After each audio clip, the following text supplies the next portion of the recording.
Hello, welcome to Do It Yourself channel. Today I will show you where to find the option and how to turn off a screen time goal that we set up before, or someone did it for us.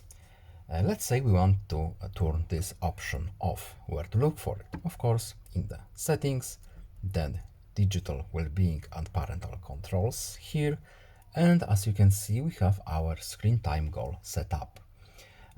We have our remaining time here and how to turn it off.